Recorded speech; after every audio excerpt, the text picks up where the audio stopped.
Bismillahirrahmanirrahim. Alhamdulillahi Rabbil Alameen. Wa sallallahu ala Sayyidina Muhammadin wa alihi at-tahirin. Assalamu alaikum wa rahmatullahi wa barakatuh.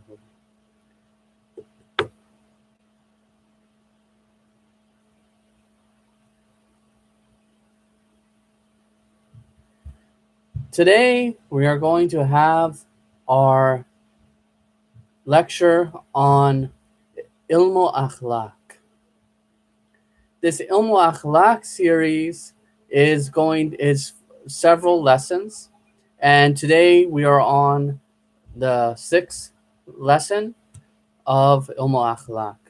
And the title of this series is Breaking the Idols of Jahal, of ignorance, breaking the idols of desire, or shattering the idols of Jahal, of ignorance, of foolishness. So in the last lecture, I was discussing about human development and the development towards an Aqli person, a person who obeys Allah just as Aql obeys Allah. And I discussed some of the manners and ways in which a person can develop moral qualities. Today's lesson is around the topic of Aql, intellect. In regards to the word al-Aql, Raghib Isfahani, the linguist, he indicates that the word Aql is said for a quwwat. A quwwat is a faculty or a potential or a power per se in the human soul. So we say quwwatul aqliya, the faculty of intellect.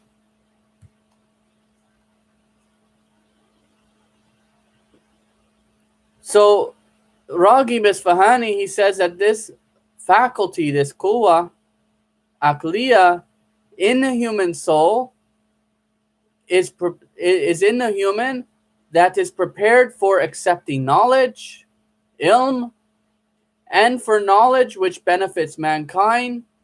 And that faculty is called aql, is called intellect. So he says there's a potential, a faculty in the human soul, in the human being, that is prepared for receiving knowledge, accepting knowledge, and for the knowledge which benefits mankind.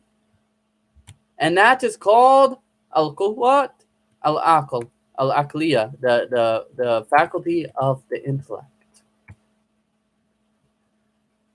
The intellect, al-aql, is a gem which we must use in its full potential and develop it towards true completion. This aql that's in us is a gem, is a very valuable gem, which we have to use in its correct manner and reach towards its full potentials, to actualize its true potentials and develop it towards its completeness, make it complete. This completion is from Allah the Exalted, so we have to be seeking it from Allah the Exalted. So we have to put efforts and seek it from Allah the Exalted, being thankful for His blessings, of which He has allowed for us. In fact, this aql is a big blessing on humanity. It's a very valuable blessing, a value that we cannot assign a price to it. This gem of intellect is so important to humanity. This gem of intellect which Allah the Exalted has bestowed upon humanity at the level that humanity has, and given it the ability to reach to higher and to seek more and to seek its completion, is a big blessing from His grace and His mercy on humanity. In fact, Islam is an intellectual religion. Islam is the deen of Aqliya, the intellectual deen. And the Islamic man, the mu'min, the believer, must be an intellectual. He must be, or she must be, an intellectual, a thinker, a contemplator. So the human being must be intellectual, and the Muslim, the believer has to be an intellectual. He must be. The word aql, intellect, is used in different usages. We can consider a few different usages of the word aql. One of the usages that is used for the word intellect or aql is that it is a quwwa, a faculty, or an energy by which the soul derives meanings that produce an idea and explains that very idea. So over here, this faculty of intellect, it derives meanings and it produces an idea and explains those meanings, those very ideas. Here, when the intellect, the aql has it. Here, when the intellect has with sense perception, with sense perception or the five senses, it derives meanings. When it interacts with sense perception, it derives meanings. When it sees something, when it tastes something, when it hears something, when it feels something, it derives meanings. Another usage of the word aql is to signify axioms. Ilmu baddihi. In the science of mantiq, in the science of logic, we say that there is obvious knowledge, obvious types of knowledge, of conception and affirmations, and unobvious.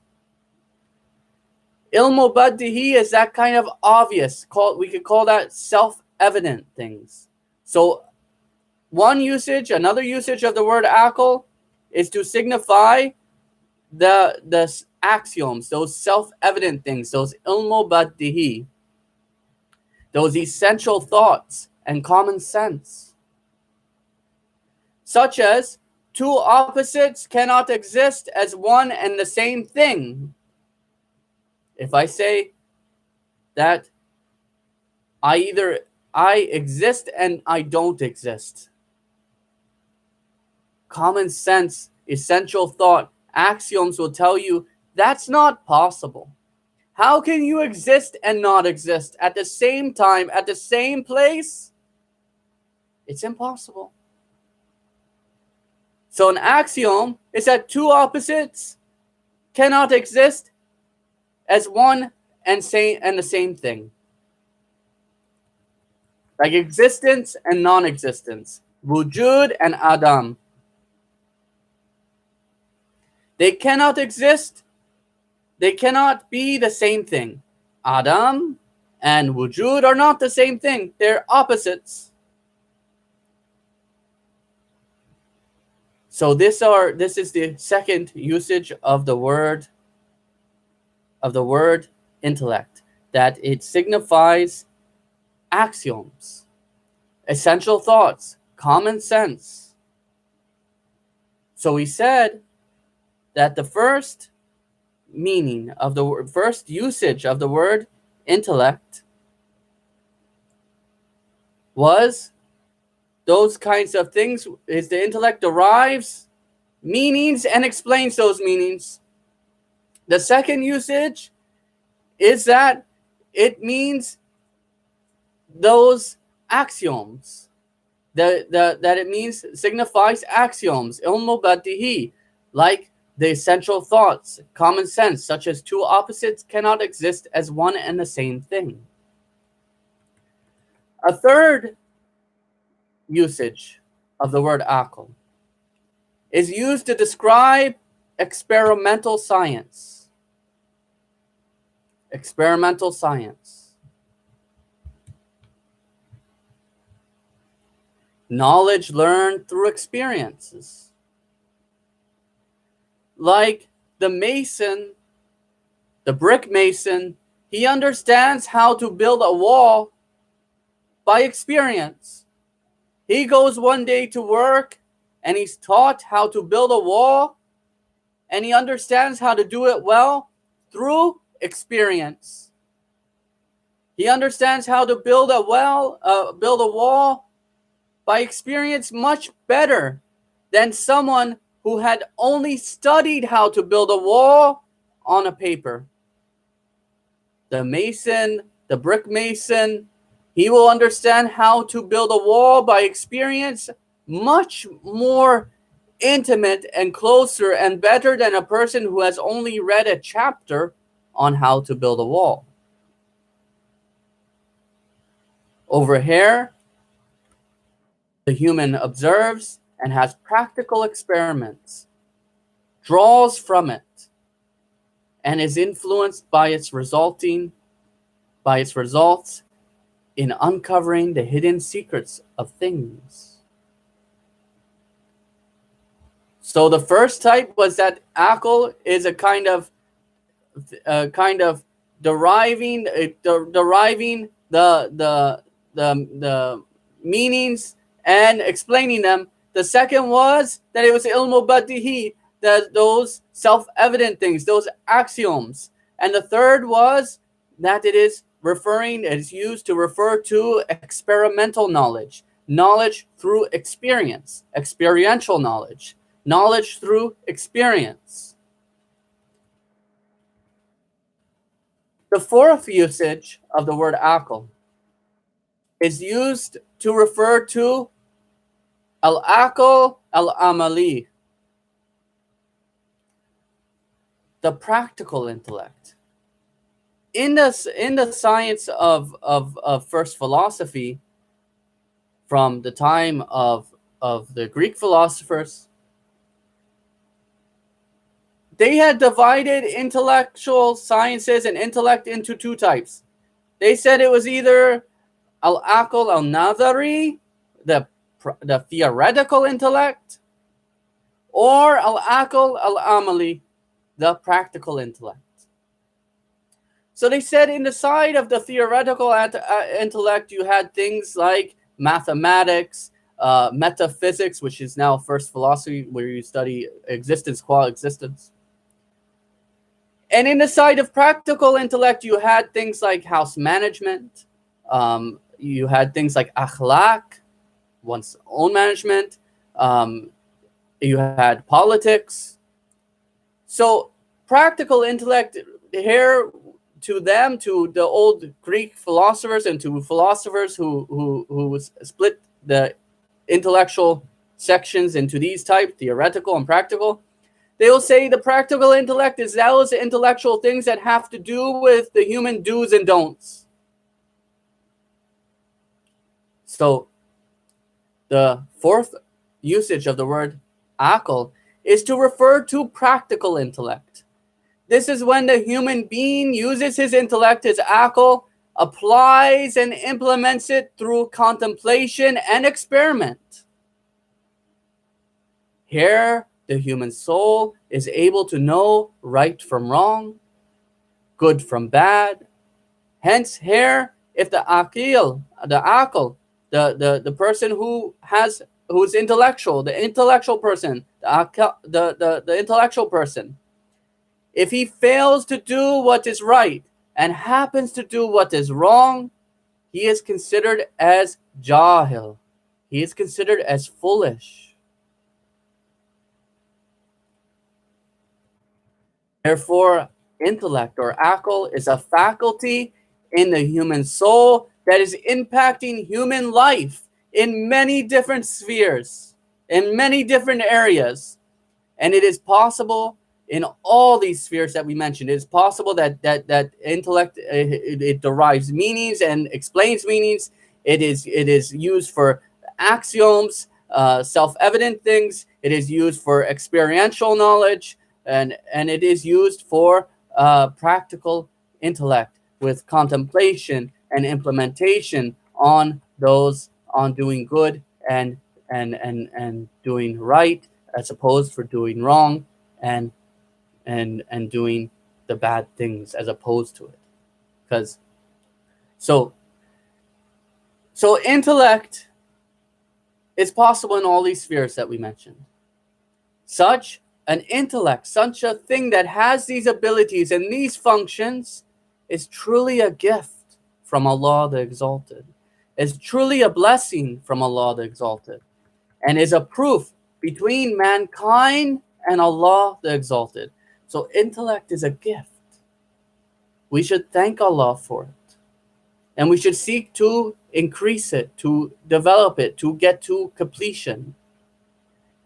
And it is a proof between us and Allah, because we mentioned in the riwayat, in the narration, in the last lesson about intellect.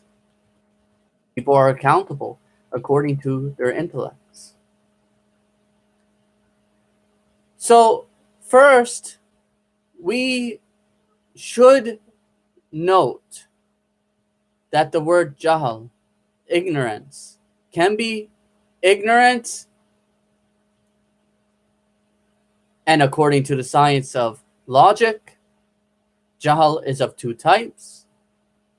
The first is called jahal basit, simple ignorance. This is when a person doesn't know something. A person just doesn't know something, and they know they don't know it. This is simple ignorance, jahal basit. The second type is called jahal murakkab. This is when we don't know something, but we think we know something. One refuses to acknowledge that they don't know. They think they know it, but they really don't. It's not the reality. They think they know it, but they don't. Besides this, we can say ignorance or jahal can be used to signify a kind of foolishness, as opposed to practical intellect. There's a practical intellect. We defined what that was above. So foolishness would be a kind of opposite to that type of intellect, a kind of opposite to doing morally good. So jahal can be used to signify foolishness. That is the opposite of aql, intellect. Hence, it is in meaning here opposed to intellect. In fact, it is an enemy to intellect. Ignorance is an enemy to our aql. Therefore, we shall discuss now over this lesson and the next one several important features of jahal that must be broken. We want to break jahal. We want to break ignorance. We want to shatter ignorance.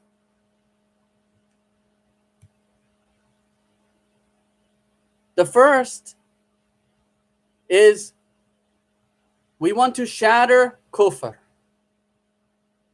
We want to shatter unbelief in our hearts. And we want to develop belief. Belief is called iman. Belief or iman is not just a mere conception. It's not a tasawwur. It's not just an idea in the mind that's not affirmed or rejected. It's not a mere conception of an idea. As some will say, I believe this. Like if someone says they believe in Santa Claus. That's a mere idea. There's no proof. There's no affirmation. It's just a mere idea. Okay, maybe some people lie and they feel like they've affirmed it. They go off into some kind of compound ignorance. But anyways, belief doesn't mean just the idea of something and you believe in it. No. Nor is it an irrational leap. Like Kierkegaard, the Western philosopher, he had suggested that faith is a leap that's irrational leap. So something, intellect is against it, and they just jump into it and believe it. No. That's not what we mean by iman. Nor is it something that should be preceded by actions without any foundation in intellectualism, as is suggested by most Christians, that one just acts and then they'll understand. No, rather belief, iman, firstly should be founded upon an intellectual basis. One should have a correct belief system that's founded on a firm logical basis. Like they know that Allah the Exalted exists. Why? Because every effect has a cause. Infinite regression is impossible. Therefore, there must be a necessary cause. Every created thing is contingent. Every contingent thing is needing something to give it existence. Infinite regression is impossible. Therefore, there must be a necessary cause or necessary existence. Wajib al-wujud. You have to have a firm intellectual basis in the belief system. And secondly, belief itself is when those beliefs have entered the heart, the qalb of a person. So a person understands the foundations intellectually. And I'll say this again, and I repeat it. Is that in Din al-Haq, in true, authentic Islam, there is no irrational religious proposition. There is a rational religious proposition, which is something that the intellect confirms and is obligating or appreciates or something like this. And there's the non-rational, which intellect doesn't reject. It doesn't say it's irrational, but it's okay with it. It accepts it, but it couldn't reach to it on its own. So these two we find in Din al-Haq, but the irrational ones, there is none of that in Din al-Haq, in the authentic Islam. So first is that the belief must be founded upon an intellectual basis. The second is belief itself is when those beliefs have entered the heart of the person, and the heart of the person is tied around and absorbs the beliefs, so much that the heart has wrapped around them, and they are consumed within the heart. They become like part of the heart, so much where the heart will beat with these beliefs. The blood will pump in the vein with these beliefs.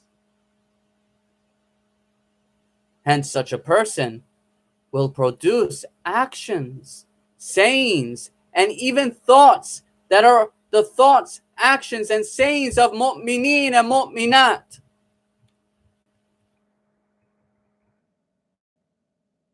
The opposite of belief must be shattered in one's hearts. That is, in their soul, they must take the wrecking ball to the house of disbelief. They must bring out the crane of obedience to Allah.